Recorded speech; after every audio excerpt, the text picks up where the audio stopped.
Dios te bendiga. Vamos a continuar con nuestro resumen de esta semana, la semana número 7. Es la penúltima semana de nuestra materia y estamos en epístolas del cautiverio. Y en esta semana vamos a estar hablando acerca de la segunda parte a los tesalonicenses, o en este caso, la segunda carta a los tesalonicenses. Y vamos a ver que aún después de que el apóstol Pablo recibiera la primera parte, o la primera carta que él había recibido o que él había enviado, los cristianos de Tesalónica siguieron discutiendo acerca de la venida del Señor Jesucristo. Algunos incluso decían que el día del Señor ya había llegado, mientras que otros dejaron de trabajar y vivían a costa de los demás. Por esta razón, el apóstol Pablo escribe la segunda carta a tesalonicenses con el fin de corregir esas falsas doctrinas, esas enseñanzas y esa manera de actuar. En esta carta, el apóstol Pablo les habla y les enseña acerca de la venida de Cristo, y que antes de que venga la venida de Cristo tiene que venir un tiempo de maldad y de pecado. Habla también de un poder misterioso, el que llama o al que se le domina el hombre de pecado, el cual comandará una rebelión contra Dios. Y se cree que este hombre de pecado, el cual Pablo menciona, es el anticristo. ¿Por qué? Porque estamos hablando de que se rebelará en contra de Dios, de los designios de Dios, de la palabra de Dios, de las cosas que Dios nos ha hablado en su palabra. Entonces, después de eso, después de que el apóstol Pablo habla de todo eso acerca del hombre de pecado, resume todo en que Dios vencerá y que el Señor Jesucristo destruirá a este hombre de pecado.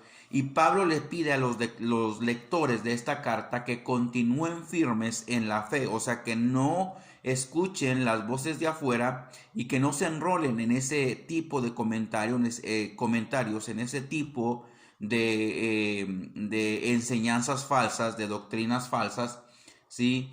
Que no tomen ejemplo y que de las cosas contrarias, pero que sí permanezcan firmes en la fe. Y les ordena que sigan el propio ejemplo del apóstol Pablo, y no anden tras enseñanzas falsas. Eso es lo que el apóstol Pablo les enseña en esta carta. Y esta carta se escribe pocos meses después de haberse escrito la primera carta. Había algunos malentendidos con respecto a la primera carta, lo que Pablo había escrito, y ciertas palabras de Pablo con respecto a la tribulación al final del siglo hizo necesario que el apóstol Pablo escribiera esta segunda epístola. Ellos creían que la segunda venida de Cristo era inminente, ¿no? Algunos habían falsificado una carta y la hicieron pasar como escrita por el apóstol Pablo, y que había cambiado el modo de pensar de la gente. Y vamos a ver también el reporte negativo que llegó al apóstol Pablo de los cristianos que estaban creyendo estas falsas doctrinas, estas palabras falsas, de acuerdo o en el tema del rapto de la iglesia de los últimos tiempos, y que el rapto de la iglesia ya había ocurrido respecto o debido a las persecuciones que estaban entonces sufriendo. Esto ocasionó que algunos creyentes pensaran que estaban viviendo el juicio del día del Señor, cosa que no era de esa manera. Entonces el apóstol Pablo les hace la diferencia entre el día de Cristo y el día del Señor. El día de Cristo se refiere completamente a la bendición y recompensa para el salvo en la venida de nuestro Señor Jesucristo. Lo contrario, el día del Señor, cuando la Biblia menciona el día del Señor, se refiere o está relacionada esta frase con el juicio. Ocurre en los escritos de los profetas del Antiguo Testamento, donde se relaciona con el reino futuro prometido. Y este día del Señor comienza con el principio de la tribulación. Entonces ahí vamos a ver la diferencia, ¿no? En el mensaje central de esta carta vamos a ver que el apóstol Pablo habla de diferentes temas, entre ellos la vida cristiana, y esta carta destaca a la acción de Dios en la vida de su pueblo. También habla del deber de trabajar y Pablo reprende a quienes no quieren trabajar o que vivían a expensas de los demás. ¿Por qué? Porque habían dejado de trabajar porque según ellos ya estaba cerca el día del Señor. También habla del fin del mundo y la verdad principal de lo que Pablo dice acerca del fin del mundo es que el futuro está en manos de Dios y no depende de las fuerzas del mal. ¿Sí? Nadie puede hablar certeramente de cuándo va a ser el fin del mundo o de en qué tiempo va a venir este acontecimiento. Entonces, en la escritura de la carta vamos a ver que en el capítulo 1 nos habla de la persecución de los creyentes, en el capítulo 2 nos habla de la profecía y la corrección de estas cosas negativas, pero en el capítulo 3 nos habla acerca de las instrucciones a los creyentes, ¿sí? También habla muy relativamente o de una forma muy generalizada acerca del tiempo de la tribulación. La misma, en esta parte vamos a ver que la misma forma en la que Pablo inicia la primera carta es la misma que inicia su segunda carta, hablando de la salutación. ¿Sí? Y vamos a ver que en medio de severas persecuciones, la iglesia de Tesalónica estaba creciendo y abundó, aumentando en fe y en amor. Ellos eran ejemplos de otras iglesias y eso lo vemos en el capítulo 1, versículo 4 y versículo 6. En el versículo 6, por ejemplo, el apóstol Pablo menciona lo siguiente, dice, porque es justo delante de Dios pagar con tribulaciones a los que atribulan. En el versículo 4 del capítulo 1 dice, tanto que nosotros mismos nos gloriamos de vosotros en las iglesias de Dios por vuestra paciencia y fe en todas vuestras persecuciones, ¿sí? En las tribulaciones en las cuales estaba soportando el apóstol Pablo, pero también la iglesia en cuanto a lo que estamos viendo. ¿Okay? Entonces, nosotros estamos viendo, ¿no?, la forma en cómo el apóstol Pablo escribe a la iglesia, en este caso a la iglesia de Tesalónica, ¿sí? Y es la segunda carta a esta iglesia. Entonces, también como a Corinto, también le escribe dos cartas.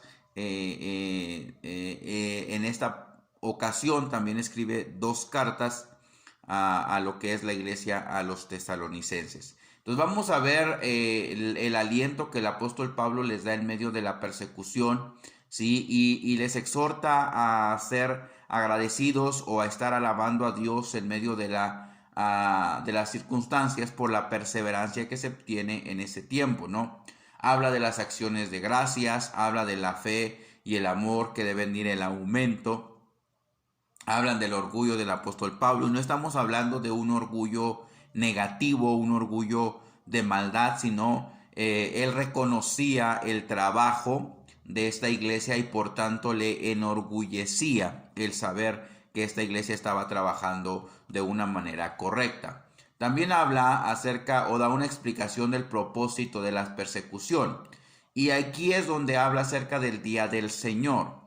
El día del Señor se refiere al regreso de Cristo con poder para reinar cuando ejecutara sus juicios sobre la tierra.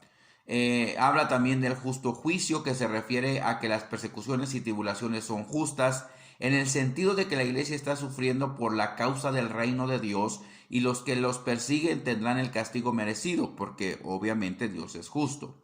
También habla de lo que es el reposo es la recompensa, que no es en este tiempo, sino en el reposo eterno con Cristo Jesús cuando Él venga. También habla de la retribución, que es el castigo, o que el castigo es anunciado a los que no conocieron a Dios, no en el sentido intelectual, sino efectivo y experimental. También habla acerca de la gloria. Dios ama su gloria y todo lo que hace es para su gloria. Por eso el propósito de su regreso triunfal es para ser glorificado y ser admirado. Entonces, La petición que el apóstol Pablo hace a la iglesia es acerca del crecimiento espiritual, un crecimiento espiritual constante. Habla de la gloria de Dios, del llamamiento, de la gracia.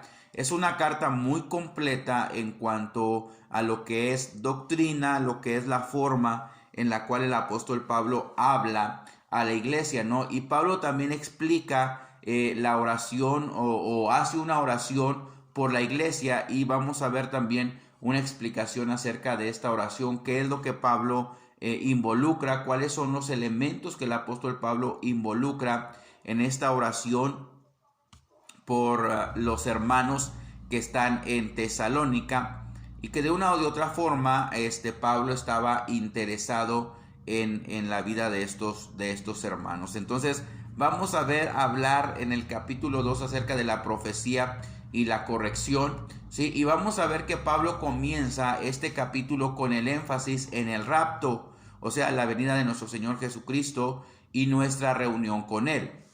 Los creyentes de Tesalónica tenían un reporte falso, como ya les había comentado anteriormente, supuestamente de los escritos de Pablo, de que el día del Señor ya había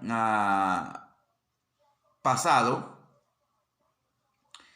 lo que hubiera significado que ellos se habían perdido en el rapto, cosa pues que no es tampoco así, ¿no? Entonces, en esta misma en este mismo énfasis de lo que es la venida del Señor Jesucristo y el rapto, Pablo también habla acerca de no ignorar los que duermen, hablando acerca de la resurrección de los muertos. También Pablo habla acerca de eso en esta parte o en este capítulo. Y vamos a ver dos cosas importantes que tenemos o que tienen que pasar antes del día del Señor. Número uno, el apartamiento o la apostasía. ¿Sí? Y vamos a ver que Pablo dice: nadie os engañe en ninguna manera, porque no vendrá sin que antes venga la apostasía y se manifieste el hombre de pecado, el hijo de perdición. El sustantivo griego apostasía se utiliza solamente 2 veces en el Nuevo Testamento, que es aquí, en esta parte, 2 Tesalonicenses 2:3, pero también en Hechos capítulo 21, verso 21, donde Pablo hablando se dice que enseña a todos los judíos que están entre los gentiles a apostar de Moisés. Sí, la apostasía es un hecho real y visible del que deberíamos ser advertidos. ¿Sí? No es suficiente hacer una profesión de fe inicial. Debemos dar frutos y persistir a través de la gracia de nuestro Señor Jesucristo. Ahora, vamos a ver algunas señales de la apostasía. Por ejemplo, número 1, se niega y contradice de la Biblia, o que la Biblia es la palabra infalible de Dios. Hay una desviación de la verdad, y eso es lo que es apostasía. Número 2, que niega las doctrinas cristianas esenciales, tales como la Trinidad, el nacimiento virginal, la deidad de Cristo, la divinidad espiritual del Espíritu Santo, la salvación por gracia y los absolutos morales que se encuentran en la Biblia. También rechaza que Cristo murió por nuestros pecados, según las Escrituras, y que fue sepultado y resucitó al tercer día conforme a las Escrituras. La revelación del hombre del pecado. El hombre de pecado es un hombre, no un sistema, ¿sí? El hombre de pecado es el anticristo, como ya se los había mencionado. El anticristo, de hecho, ocupa el lugar de Dios de Dios en el templo. Vamos a hablar acerca del cuerno pequeño que se menciona en Daniel, el rey obstinado que se menciona en Daniel y el anticristo que se menciona en Juan. Por eso estamos hablando de la profecía y la corrección, cómo el apóstol Pablo corrige estas deficiencias dentro de la iglesia. También vamos a estar hablando de la acción de gracias y la exhortación que el apóstol Pablo le hace a la iglesia. Y por último, también vamos a estar hablando acerca de las alabanzas por el llamamiento en esta clase, ¿sí? Y también en nuestra última clase, que es la clase número 20, vamos a estar hablando acerca del último capítulo de esta carta, que es el capítulo 3. Y en el capítulo 3 el apóstol Pablo da instrucciones para los creyentes.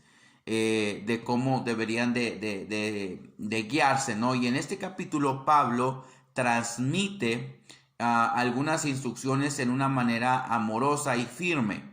Él usa las palabras ordenar o mandar en algunas ocasiones, 4 veces, por así decirlo.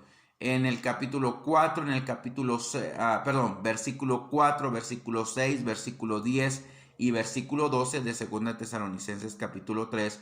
Estas 4 veces se utiliza la palabra mandar u ordenar en esta carta. Entonces Pablo está deseando que la palabra del Señor corra para que el Señor pueda dirigir sus corazones y pueda hacer la voluntad del Señor y esperar con paciencia la venida del Señor Jesucristo. El creyente no se debe de asociar con el desordenado, sino debe ser guiado, seguir el ejemplo de Pablo que Pablo le había dado.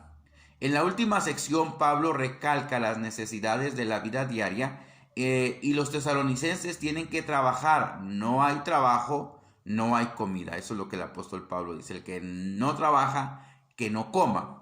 Entonces ahí vemos la importancia, esta instrucción clave que el apóstol da para la fortaleza y la pureza de la iglesia. Vamos a ver algunas diferencias entre la primera carta y la segunda. Por ejemplo, en la primera carta, el apóstol Pablo nos enseña cómo los tesalonicenses recibieron la palabra de Dios, pero en la segunda carta menciona un progreso en la fe, amor y la paciencia. En la primera carta enseña el inminente retorno del Señor y en la segunda corrige falsas enseñanzas acerca de su venida. En la primera carta conforta y anima a los santos y en la segunda carta asegura que el juicio viene sobre los enemigos de Cristo. En la primera carta a los tesalonicenses tiene que ver con la iglesia, la segunda tiene que ver con Satanás, el anticristo y el mundo. La primera carta a los tesalonicenses presenta un gran pasaje del tiempo final y en la segunda carta presenta un gran pasaje también del tiempo final. Presenta el día del Señor y también la siguiente presenta el día del Señor. Las dos fases del tiempo final y del regreso de Cristo. ¿Cuáles son las dos fases del tiempo final y del regreso de Cristo? La primera fase es el rapto, la segunda fase es la revelación. La primera fase, Cristo viene a reclamar a su esposa, o sea, la iglesia. En la segunda fase, que es la revelación, Cristo regresa con su novia. En el rapto, Cristo viene en el aire. En la revelación, Cristo regresa a la tierra. En el rapto, la tribulación comienza. Y en la revelación, el reino milenial está establecido. En el rapto, el traslado es inminente. Y en la revelación, una multitud de señales procede. Y así varias cosas vamos a estar viendo acerca de las dos fases del tiempo final y del regreso de nuestro Señor Jesucristo. Eso es lo que Pablo les enseña a la iglesia, ¿sí? Y también les da instrucciones para la iglesia. Por ejemplo, les suplica que oren, les recuerda de la fidelidad de Dios, les aconseja que se aparten de los perezosos, ¿sí? Les anima a imitarle, les anima a trabajar o a no comer. Si no trabajas, no comes. Eso es lo básico de esta carta. Les invita a exhortar al perezoso y amonestación y disciplina del desobediente. Esas son las cosas que el apóstol Pablo utiliza. Las tres últimas cosas que son importantes en la epístola es la invocación, la firma de Pablo y la bendición. La invocación lo vemos en 2 de Tesalonicenses 3:16.